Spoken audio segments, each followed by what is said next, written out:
ఉహు. ఏ ఊరే? రామ్నగర్. రామ్నగర్. మరి ఇటు వాగులు వంకలు ఇప్పుడు పరిస్థితి ఏంటిది? మాకు ఘోరం ఉంది. ఘోరం అంటే ఏంటిది? రోడ్ లేదు, ఏం లేదు, బ్రిడ్జి లేదు, ఏం లేదు మాకు. ఉమ్, మేము పోయటానికి వచ్చటానికి బాగా ఇబ్బంది అవుతుంది. ఉమ్, అందుకోసం ఇక ఏది ఇండ్లు కూడా వస్తలేవు మాకు, ఉమ్, ఇందిరమ్మ ఇండ్లు. ఉమ్.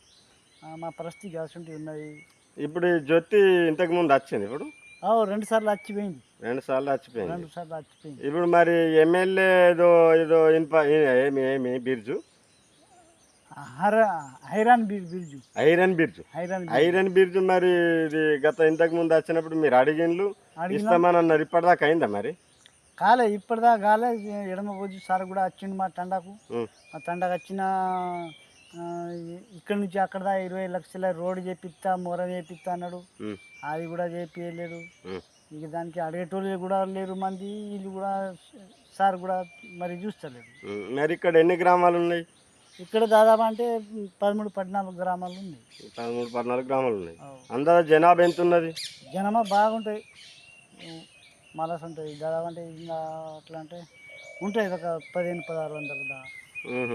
1500-1600 దాకా ఉంటాయి. సో మరి ఓట్లప్పుడు వాళ్ళు హామీలు ఇస్తుండ్రు కదా? ఇస్తున్నారు కానీ ఇక ఇక్కడ ఫారెస్ట్ డిపార్ట్మెంట్ పని చేయని ఇస్తలేదు. ఫారెస్ట్ వాళ్ళే ప్రాబ్లం. అన్ని ఫారెస్ట్ వాళ్ళే ప్రాబ్లం. ఇప్పుడు పిల్లగాళ్ళు చదువుకున్న ఇబ్బంది ఏది ఉన్నా ఇప్పుడు రైతు పంట తీసుకున్నా రోడే కావాలి. చదువుకున్న పోయే పిల్లగాళ్ళకు కూడా రోడే కావాలి. ఊరియా కోసం పోతున్నాయి. ఇక ఊరియా దాటిచ్చుడు ఎట్లా అని కష్టం ఉన్నది. ఇక ఊరియా కూడా అంటే ఇప్పుడు పత్తి వేసిండ్రు, పత్తి కోసం మందులు కావాలి. ఊరియా దొరుకుతలేదు. ఊరియా కూడా దొరుకుతలేదు. ఊరియా ఇక ఎక్కడన్నా బుకింగ్ చేసి తీసుకొచ్చినా కానీ మాకు ఇక తీసుకుపోవడానికి కష్టం అవుతుంది. అట్లా ఉన్నది పరిశ్రమ. ఇప్పుడు మరి యూరియా కూడా ఇప్పుడు ఎన్ని ఎకరాలు వేసినావు నువ్వు? నేను దాదాపు అంటే 10-12 ఎకరాలు వేసుకున్నా. తహసీల్ నా ఇంటి ఇక ఊరియా సరిపోకుండా ఉన్నది. మరి ఇంతకు ముందు కూడా పంట మక్కలు బిక్కలు జొన్నలు అవన్నీ వేసింది కదా, మరి ఆ పంటలకు ఇంకా కొంతమంది ఏమంటున్నానంటే ఇక అవి అమ్ముకున్న దినుసులకు పైసలు రాలేవంటుండ్రు. ఇప్పటిదాకా వచ్చినాయి? అవి రాలేదు. జొన్నలు వేసిన జొన్నల పైసలు కూడా ఇవాళ రావాలి. ఇప్పటిదాకా కూడా రాలేదు. దాకా ఇది ఎన్నో నెల? ఇవాళ 27వ తారీఖు కదా. ఇవాళ 20వ తారీఖు 20వ తారీఖు 7వ నెల 2026. ఇది మీరు ఎన్ని నెలలు అయినా ఆ దినుసు అమ్ముకొని? దాదాపు అంటే 3 నెలల చిల్లర అయిపోయింది. 4 నెలలు 3 నెలలు చిల్లర అయిపోయింది. 3 నెలలు చిల్లర అయిపోయింది. 3 నెలలు 4 నెలలు దగ్గర 4 నెలలు అయిపోయింది. 4 నెలలు అవుతుంది. మరి ఇప్పుడు మీరు ఆ పంట పైసలు వస్తున్నాయి? ఆ పంట పైసలు వస్తలేవు. ఈ పంట పైసలు బాగా టైట్ ఉన్నాయి, బాగా ప్రెషర్ ఉన్నాయి మాకు. మరి మీరు అడుగుతలేరు? అడిగితే ఏం చేసుడు, అక్కడి నుంచి రాలేదు, మేము ఏం చేసుడు అని ఇలా అంటున్నారు. ఇక అక్కడ మేము వేసిన వాళ్ళు ఓలాకపోయి అడుగుడు. అరే ఇప్పుడు మీరు అమ్ముకున్న వాళ్ళు బాధ్యతగా అడగచ్చు కదా? అడగచ్చు, ఓలా కానీ అడగాల. ఇక ఆన్లైన్లో వేసినాం. ఆన్లైన్ పడేటప్పుడు తీసుకోరు అని అంటున్నారు. ఆన్లైన్లో పడేటప్పుడు తీసుకోవాలి అంటున్నారు. ఓళ్ళు అంటున్నారు ఇక ఇట్లా అమ్మేటోళ్ళకి. ఇక మా షేట్లు అలా షేట్లు ఏ షేటు ఉంటారు, సురేష్ షేటు, మ్యాక్స్లు ఇట్లా. అంటే షేట్ల దగ్గర సురేష్ షేట్. ఇప్పుడు సురేష్ షేట్ అంటే అది ప్రైవేటు, ఆయన ప్రైవేట్ ఏంది కానీ సో ఆయనకు కూడా ఫర్టిలైజర్ అని పర్మిషన్ ఉంది.